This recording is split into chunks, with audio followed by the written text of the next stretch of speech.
નમસ્કાર, જય હિન્દ, વંદે માતરમ મિત્રો. સ્વાગત છે તમે તમામનું ગુજરાત ટુડે ન્યૂઝમાં. ચાલો નજર નાખીએ ગુજરાતના તમામ 34 જિલ્લાની નાની મોટી સમાચાર પર. પરંતુ તે પહેલા તમે આ વિડિયો કયા જિલ્લા અથવા ગામ શહેર મહોલ્લાથી જોઈ રહ્યા છો અમને કમેન્ટ કરીને જરૂર જણાવો, જેથી અમે તમારા ગામ શહેર મહોલ્લાની સમાચાર તમને સૌથી પહેલા પહોંચાડી શકીએ. ખબરોની શરૂઆત કરવા પહેલા એક રિક્વેસ્ટ છે કે તમે આ વિડિયોને લાઇક કરી દો, કારણ કે જ્યારે તમે વિડિયો લાઇક કરો છો ત્યારે જ YouTube અન્ય લોકોને આ વિડિયો બતાવે છે. એટલે અમારા માટે તમારો એક લાઇક બહુ જ જરૂરી છે.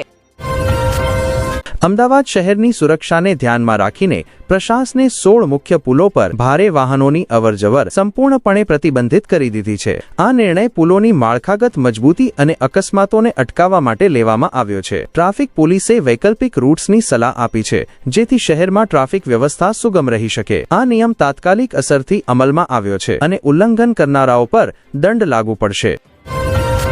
રાજ્યમાં ઠંડીમાં નાનકડી ઘટાડો નોંધાઈ રહ્યો છે. પશ્ચિમી વિક્ષોભના પ્રભાવના કારણે ઠંડી વધી રહી છે. જો કે પશ્ચિમી વિક્ષોભનો પ્રભાવ ઓછો થયા બાદ ઠંડી ફરી વધવાની શક્યતા છે. હવામાન વિભાગના આંકડાઓ અનુસાર રાજ્યમાં એવા 9 શહેરો છે જ્યાં લઘુત્તમ તાપમાન 15 ડિગ્રીથી નીચે નોંધાયું છે. જેમાં અમરેલીમાં પહેલીવાર સૌથી ઓછું તાપમાન 11.2 ડિગ્રી નોંધાયું છે, જ્યારે સૌથી ઠંડા શહેર તરીકે ઓળખાતા નાલિયામાં તાપમાન 11.4 ડિગ્રી નોંધાયું છે.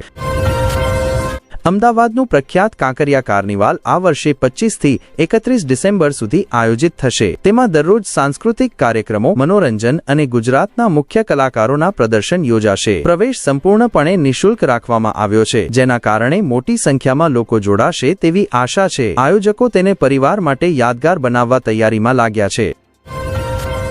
ભરૂચ જિલ્લાના જીઆઈડીસી પનોલી વિસ્તારમાં સંઘવી ઓર્ગેનિક્સ પ્રાઇવેટ લિમિટેડ ફેક્ટરીમાં લાગેલી ભીષણ આગને ફાયર બ્રિગેડની ટીમોએ કલાકો સુધીની કઠિન મહેનત બાદ કાબૂમાં લીધી છે.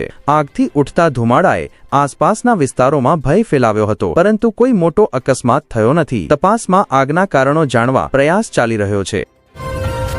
મોડાસા નજીક એમ્બ્યુલન્સમાં આગ લાગવાથી 4ના મોત. એક દુઃખદ અકસ્માતમાં મોડાસા નજીક ચાલતી એમ્બ્યુલન્સમાં અચાનક આગ લાગી ગઈ, જેમાં 4 લોકોના મોત થયા. મૃતકોમાં એક શિશુ પણ સામેલ છે, જ્યારે 3 અન્ય ઘાયલ થયા છે. આ ઘટના એમ્બ્યુલન્સ ચાલતી હતી તે દરમિયાન બની, જેના કારણે તપાસ શરૂ કરવામાં આવી છે.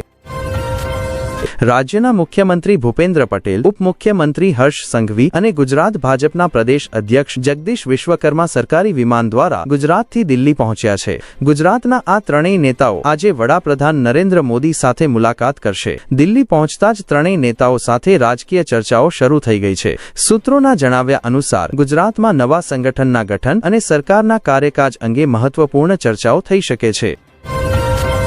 ગુજરાતમાં જમીન અધિગ્રહણના મુદ્દાઓના કારણે આશરે 165 મહત્વપૂર્ણ પ્રોજેક્ટો પ્રભાવિત થયા છે, જેમની કુલ કિંમત 43,000 કરોડ રૂપિયાથી વધુ છે. તેમાં રોડ, સેમિકન્ડક્ટર અને અન્ય વિકાસ કાર્યોનો સમાવેશ થાય છે. સરકાર આ મુદ્દાઓને વહેલી તકે ઉકેલવા પ્રયાસ કરી રહી છે.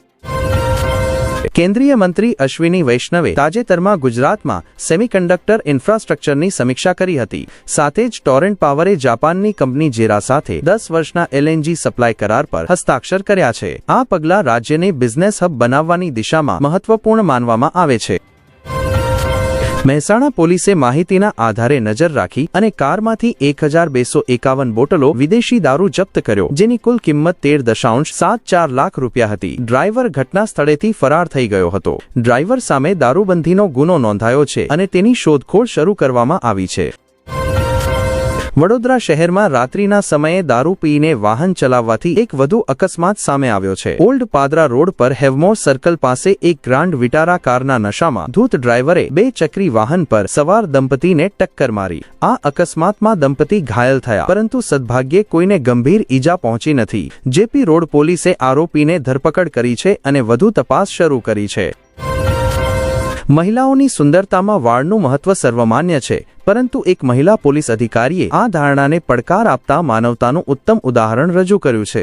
ગાંધીનગર સાયબર પોલીસ સ્ટેશનમાં કાર્યરત અને મૂળ સાબરકાંઠાના ખોદમ ગામની રહેવાસી દામિનીબેન જિગ્નેશકુમાર પટેલે પોતાના તમામ વાળ મુંડાવીને કેન્સર દર્દીઓની મદદ માટે દાન કરી દીધા છે. તેમના આ નેક કાર્યથી સમગ્ર વિસ્તારમાં માનવતાની સુગંધ ફેલાઈ છે અને ઘણી મહિલાઓ માટે પ્રેરણા સ્ત્રોત બની છે.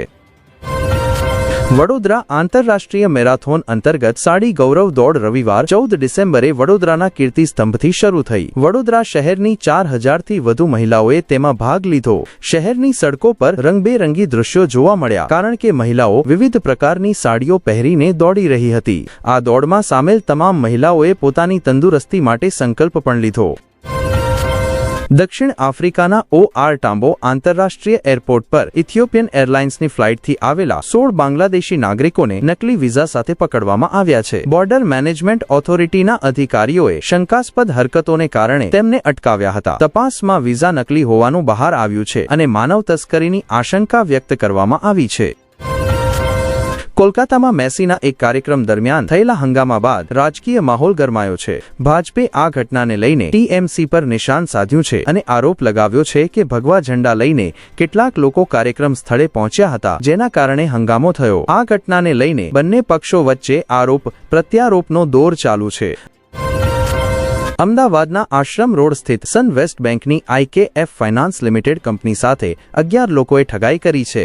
આ 11 લોકોએ કંપની પાસેથી કુલ 1 કરોડ 20 લાખ રૂપિયાનું લોન લીધું હતું. થોડા સમય સુધી હપ્તા ચૂકવ્યા બાદ બાકી હપ્તા ભરવાનું બંધ કરી દીધું હતું. તેના કારણે કંપનીએ લોન ચૂકવવા માટે સૂચના આપી હતી. સાથે જ લોન ન ચૂકવાય તો સંપત્તિ જપ્ત કરવાની કાર્યવાહી કરવાની ચેતવણી પણ આપવામાં આવી હતી. તેમ છતાં લોન ન ચૂકવાતા નવરંગપુરા પોલીસ સ્ટેશનમાં 11 લોકો સામે ફરિયાદ નોંધાઈ છે. ફરિયાદમાં ખુલાસો થયો છે કે લોન ન ચૂકવવાના બદલે સંપત્તિના નામે ખોટા શેર સર્ટિફિકેટ અને સ્ટેમ્પ ડ્યુટી લેટર બનાવવામાં આવ્યા હતા. દિલ્હી મેટ્રોના ઈસ્ટ વિનોદનગર મેટ્રો સ્ટેશનને રાષ્ટ્રીય ઉર્જા સંરક્ષણ પુરસ્કાર 2025 મળ્યો છે. રાષ્ટ્રપતિ દ્રૌપદી મુર્મુએ DMRCના મેનેજિંગ ડિરેક્ટર ડોક્ટર વિકાસ કુમારને આ પુરસ્કાર આપ્યો. સ્ટેશને ઉર્જા વપરાશમાં નોંધપાત્ર ઘટાડો કર્યો છે. સ્ટેશન પર રૂફટોપ સોલાર પ્લાન્ટ પણ છે, જે ઉર્જાનો 49% ઉત્પાદન કરે છે. તેને IGBC તરફથી પ્લેટિનમ રેટિંગ પણ આપવામાં આવી છે. ઓસ્ટ્રેલિયામાં અભ્યાસ કરવા ગયેલો એક યુવક જ્યારે ભારત પરત આવ્યો ત્યારે તેણે ચોરને રૂપિયા આપી ડોલર લેવાનો નિર્ણય કર્યો. યુવકના એક પરિચિતે તેને કહ્યું કે કાલુપુર સ્વામિનારાયણ મંદિરમાં ઘણા સંતો છે જેમને હું ઓળખું છું. ભક્તો તેમને ડોલરમાં દાન આપે છે, તેથી તું પણ મંદિરમાં પૈસા લઈને આવજે. યુવક 97 લાખ રૂપિયા લઈને કાલુપુર સ્વામિનારાયણ મંદિર ગયો. તેના પરિચિતે તેને ડોલર આપવાની વાત કહી અને 97 લાખ રૂપિયા લઈ લીધા. ચોર પૈસા લઈને ફરાર થઈ ગયો. યુવકે આ બાબતે કાલુપુર પોલીસ સ્ટેશનમાં ફરિયાદ નોંધાવી છે.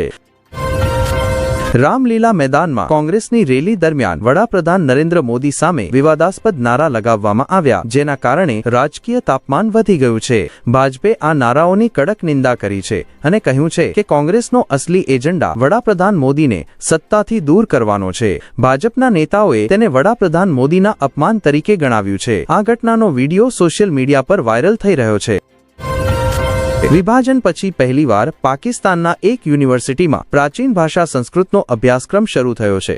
લાહોર યુનિવર્સિટી ઓફ મેનેજમેન્ટ સાયન્સીસે આ અભ્યાસક્રમ શરૂ કર્યો છે, જેમાં મહાભારત અને ગીતાજી જેવી હિન્દુ પૌરાણિક કથાઓનો અભ્યાસ પણ સમાવેશ પામે છે.